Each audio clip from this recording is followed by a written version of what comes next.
Okay, well, it's a beautiful day here right now. I just had my dinner, my corkscrew pasta with my homemade tomato sauce, which is quite good. I enjoyed it. I didn't make any extra for tomorrow because I find it right with the heat and humidity, it's not even really keeping overnight very well. That it has a funny taste to it if I try to eat it the next day. Even keeping it in my little underground root cellar thing there, it still seems to go kind of weird. So I'm not making extra. I just made enough for tonight. Rocky had a little wet food, so he was quite happy. He's now having a nap somewhere. I don't know where, but he's in there somewhere having his post-wet food nap. Anyway, I want to tell you a story again. I tell these stories, so I'll tell you a story. In the summer of 1989, I was 21 years old, and I was working for the separate school board, which is the Catholic school board these days. Back then it was called the separate school board. I've got an itchy nose. And I was working on the maintenance department for the summer, and we were doing jobs in schools that you couldn't do when school was open. We were overhauling the heating systems, and we were painting hallways and classrooms and washrooms and stuff, and we were, repairing faulty plumbing and dealing with issues like that. And they were bringing a lot of portable classrooms in at that time because their enrollment outstripped the space they had in their old buildings. A lot of the buildings were quite old at that time, and they just weren't built for that many students. And so they were bringing in a lot of portable classrooms to accommodate the extra students. My sore neck and my headache has come back a little bit. Anyway, so, building wooden steps for the portables and getting everything set up for them so that they could be moved into in September and so on. Anyway, I was doing that in the daytime. I'd finish work at 4 o'clock. I'd work from 7 until 4, 7 a.m. to 4 p.m. Then I'd go home and I'd sleep. And around 9 p.m., I'd have a meal and I'd sleep. Around 9 p.m. I'd get up and I would go to work for a janitorial service. And this janitorial service, they cleaned restaurants, is what they did.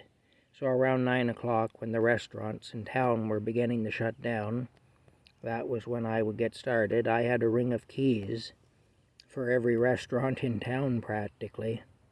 And I'm in a little town of 6,000 people where I lived, where I grew up, a little town of Perth, Ontario, Canada.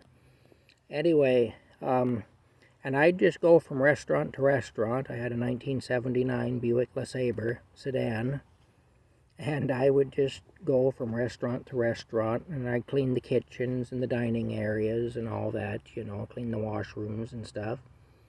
Anyway, then lock up when I was done, unlock the restaurant, do my job, and lock it back up when I was done. Well, through doing that, it gave me a lot of insight as to how things are, or at least how things were, I should say, in 1989, because I don't know how they are now, but how things were in the restaurant business at that time. And I saw which restaurants in my town were good restaurants to eat at and which ones weren't, based on the cleanliness of the places, and especially the kitchens, because I was seeing things that the public doesn't see.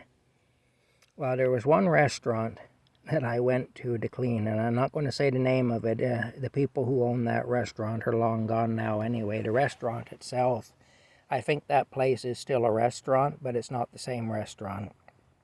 Different name, and it's changed hands several times, and there's had different names and stuff since then, so I'm not going to say what the name of the restaurant was, but I'll tell you the story. They had a cooler in the kitchen. It was like a small cooler that had 2 glass doors in the front of it, which, is the type of cooler that you would see in a corner store, where they would, with soft drinks in it or whatever. That's the type of cooler it was. and they were using that as a refrigerator. So they had the wire rack shelving inside of it, and of course the doors were glass, and it was lit up in there, so you could see everything in there really well. Well, I'm walking past it, and I notice there's this great big hunk of meat on a platter. It looked like one of those steaks that Fred Flintstone would eat. And it was just on a platter on one of the wire shelves, and it wasn't covered or anything. It was just there. And the ends of it were hanging probably 3 inches over the edge of the platter. It was actually kind of drooping down over the edges of the platter. And underneath that, there was a huge stainless steel bowl full of greens, like salad greens, you know. And anyway, the blood from the meat was dripping down into the bowl of salad greens. And I remember thinking to myself, this is a place I will never eat. And I saw a lot of things like that. Anyway, that was probably one of the worst things I saw. But, yeah, it was bad, I'll tell you. Some of those places were pretty bad. Now, some of them were pretty good. Some of them, you know, you go into the kitchen and you'd wonder why you were hired, because there was hardly any cleaning to do. They just kept the kitchen spotless. And some of them were like that. But there were some of them that were just horrible. And I mean, I got to know where to eat and where not to. I mean, I could probably write a book just about my experiences cleaning restaurants and bars and stuff. I remember one time I went into a bar and they were just closing up. It was after 1 o'clock in the morning. The bars used to close at 1 in the morning back then. Now they close even beyond that. But in those days, by law, they had to close at 1. And I was going in there with my mop, and this guy who was half drunk starts laughing at me. He said, "Hey, it's Freddy Krueger." You know, "Hey, Freddy," and all that. You know, he's having a great old laugh at me anyway. But I remember that because I had my mop and my big pail with the wringer and everything. You know, I brought all that. I had to bring all that stuff with me in the car, you know. But big old Buick, you know, you could put a lot of stuff in an old Buick in those days. They were big cars, big old Buick LeSabre. But anyway, yeah, I remember that, and there were just different experiences I had. There was one place we used to go to where the people who ran it were so miserable that there was one time we went out there, me and another fella I was working with, we both went out there to do this job because this was going to be a big job. And they had a group playing in there. It was kind of a famous group at the time called the Nylons. And I don't know if you're in Canada, you'd know who they were. If you're in the States, you might or you might not. I don't know. But the group was called the Nylons. They're a stupid name as far as I'm concerned, but their music was actually pretty good. Maybe I should make a Tin Lion video with some Nylons music just so you can hear it. But anyway, they were playing at this venue, and it was pouring rain. And we had to park way up a hill and walk through mud and dirt and everything else to get down there to where this venue was.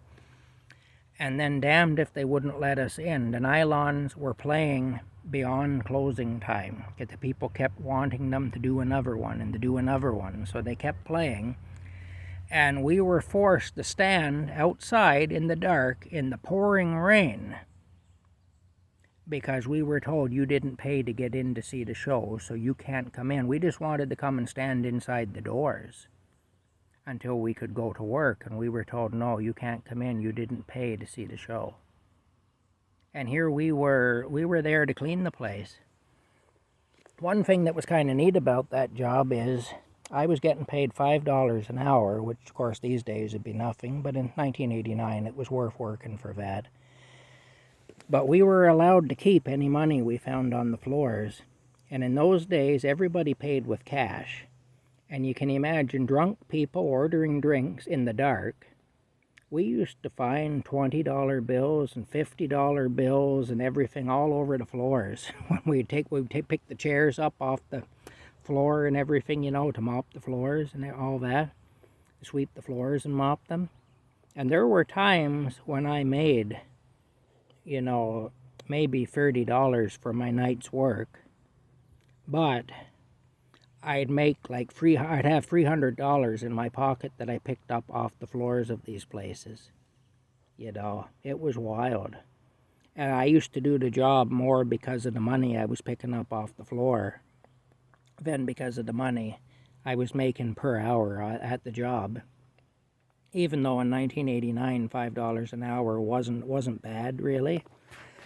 It wasn't a great wage, but it wasn't a bad wage either. I mean, these days it would be slavery, you know, but back then, the $5 bill went a lot further than it does now. Anyway, that's just some memories I have, and I thought I'd share them with you. Most people have memories like that, I know, of when they were young and jobs that they did and just how the world was at that time, you know. Anyway, let's see if we can find Rocky. Is he in here? No, he's not. Okay, I see a mosquito floating around though. Darn it. Anyway, I don't like those things. Well, I don't know where Rocky is, but he's around here somewhere. Alright, bye-bye for now.